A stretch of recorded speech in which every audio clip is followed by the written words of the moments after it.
सभी को जय श्री कृष्णा। शिव चतुर्दशी व्रत कथा।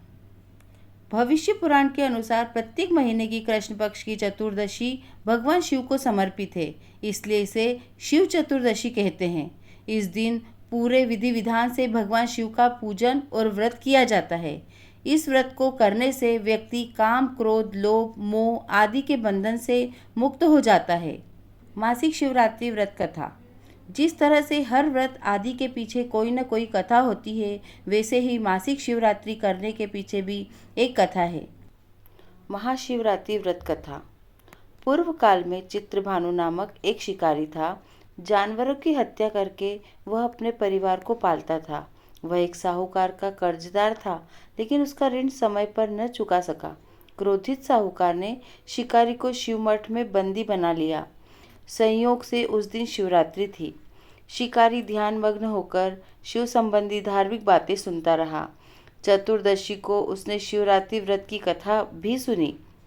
शाम होते ही साहूकार ने उसे अपने पास बुलाया और ऋण चुकाने के विषय में बात की।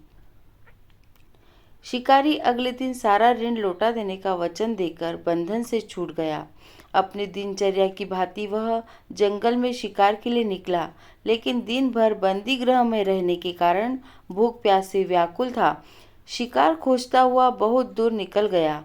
जब अंधकार हो गया तो उसने विचार किया कि रात जंगल में ही बितानी पड़ेगी।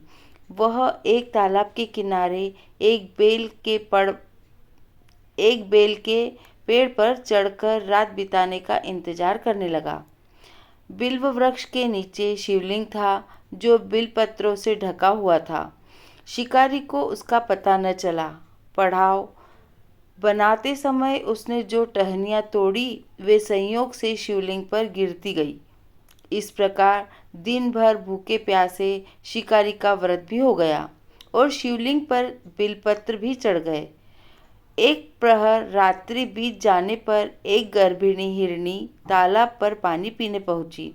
शिकारी ने धनुष पर तीर चढ़ाकर ज्यों ही प्रत्यंचा खींची, हिरनी बोली, मैं गर्भिणी हूँ, शीघ्र ही प्रसव करूँगी।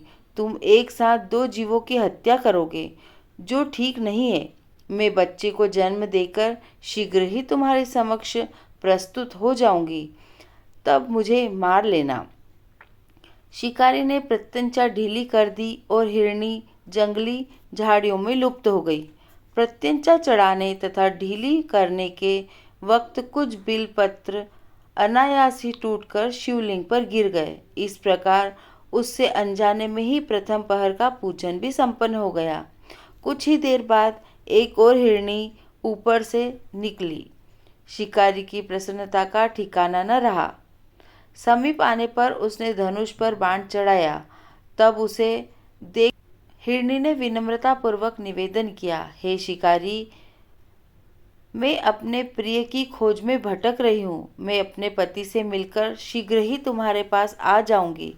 शिकारी ने उसे भी जाने दिया। 2 बार शिकार को खोकर उसका माथा ठनका। वह चिंता में पड़ गया। रात्रि का आखिरी प्रहर बीत रहा था। इस बार भी धनुष से लगकर कुछ बेलपत्र शिवलिंग पर जा गिरे। दूसरे प्रहर की पूजन भी संपन्न हो गई। तभी एक अन्य हिरनी अपने बच्चों के साथ उधर से निकली। शिकारी के लिए यह स्वर्णिम अवसर था। उसने धनुष पर तीर चढ़ाने में देर नहीं लगाई। वह तीर छोड़ने ही वाला था कि हिरनी बोली, हे शिकारी, मैं इन बच्चों को उनके पिता के हवाले करके लौट आऊंगी। इस समय मुझे मत मारो। शिकारी हंसा और बोला, सामने आए शिकार को छोड़ दूं? मैं ऐसा मूर्ख नहीं हूँ। इससे पहले मैं 2 बार अपना शिकार खो चुका हूँ। मेरे बच्चे भूख प्यास से व्यग्र होंगे। उधर हिरनी ने फिर कहा, जैसे तुम्हें अपने बच्चों की ममता सता रही है, ठीक वैसे ही मुझे भी। हे शिकारी, मेरा विश्वास करो, मैं इन्हें इनके पिता के पास छोड़कर तुरंत ही लौटने की प्रतिज्ञा करती हूँ। हिरनी का दुख भरा स्वर सुनकर शिकारी को उस पर दया आ गई। उसने उस हिरनी को भी छोड़ दिया। शिकार के अभाव में भूख प्यास से व्याकुल शिकारी अनजाने में ही बेल वृक्ष पर बैठा बेलपत्र तोड़कर नीचे फेंकते जा रहा था। वो फटने को हुई तो एक हष्ट-पुष्ट मृग उसी रास्ते पर आया। शिकारी ने सोच लिया कि इसका शिकार वह अवश्य करेगा। शिकारी की तनी प्रत्यंचा देखकर मृग विनीत स्वर में बोला, हे शिकारी, यदि तुमने मुझसे पूर्व आने वाली 3 मृगियों तथा छोटे छोटे बच्चों को मार डाला है तो मुझे भी मारने में विलंब न करो, ताकि मुझे उनके वियोग में एक क्षण भी दुख न सहना पड़े। मैं उन हिरनियों का पति हूँ। यदि तुमने उन्हें जीवन दान दिया है तो मुझे भी कुछ क्षण का जीवन दे। मैं उनसे मिलकर तुम्हें समक्ष उपस्थित हो जाऊंगा। मृग की बात सुनते ही शिकारी के सामने पूरी रात का घटना चक्र घूम गया। उसने सारी कथा मृग को सुना दी। तब मृग ने कहा, मेरी तीनों पत्नियां जिस प्रकार प्रतिज्ञाबद्ध होकर गई हैं, मेरी मृत्यु से अपने धर्म का पालन नहीं कर पाएगी।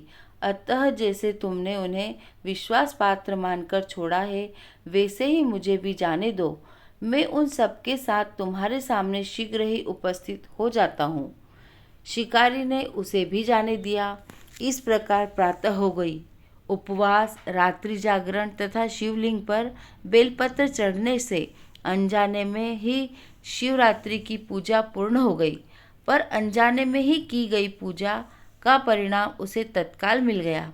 शिकारी का हिंसक हृदय निर्मल हो गया, उसमें भगवत शक्ति का वास हो गया।